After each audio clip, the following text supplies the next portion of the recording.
Did you mean it loud when you said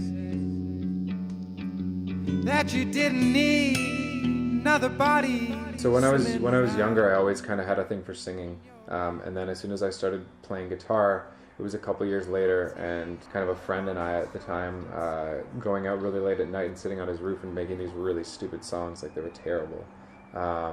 And like I can kind of remember them now, but I remember growing from that to coming to like coffee houses at my high school, where it was like I played for the first time. It was like a mixture of the most petrifying and like best feeling I'd felt to that point. And sort of it just grew from there to being a thing that was like, this is what I want to do. And I've been writing songs ever since, playing more and more ever since. The truest way to express anything you've ever felt for me is through music. It's just seamless. Like it's this relation with what you want to say but don't have the words for all the time, and then you can come back to it because those memories never fade. So if you have a memory and you can't speak to how important that memory is at the time, that memory is always going to be with you, and then when you write a song about it, it's like this perfect expression of what that memory means and what that experience felt like.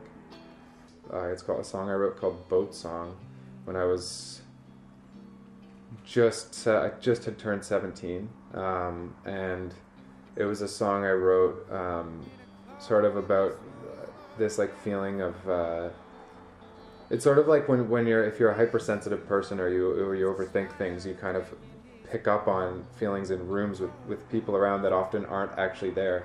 There's sort of these feelings that you fabricate because you overthink things. So it could be as simple as talking to someone who's completely interested in conversation with you, but you pick up signs that you think are there and then feel like that person is no interest in talking to you whatsoever, and you kind of internalize that and it becomes a whole thing. So that song was sort of about how it's really easy to feel like you're drowning in your own thoughts, no matter how ridiculous you can realize they are. I don't know where I was found,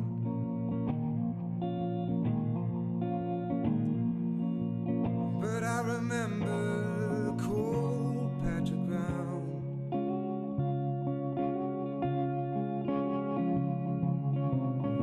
Oh, I swear I'm not old. The goal is just to make this the full-time thing and become a working musician, just the same way someone else would go to a 9-to-5 job. The hours would just be different, but it's just as much work. It's not like a huge level of like stardom or like a huge income. It's just, my goal is to make it to a point where I can sustain a living doing just this.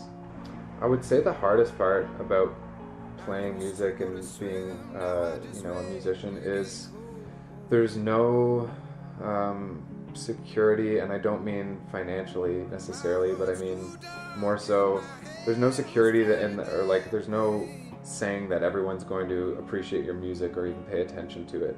So you can put as much heart as you want to into a group of songs and put as much work as you want to into recording it.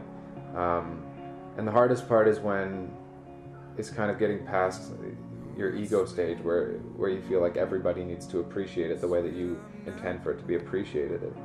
Biggest advice that I would, I guess if I could have given like my younger self some advice, it would be to not scratch ideas because you're worried about how other people might perceive them. There was a whole thing when I was younger, and there was kind of like, there's always like the popular group of people who are into music, and you kind of want everything you do to impress those people. But like it's ridiculous to try and do that. You waste a lot of time where you could be writing these great songs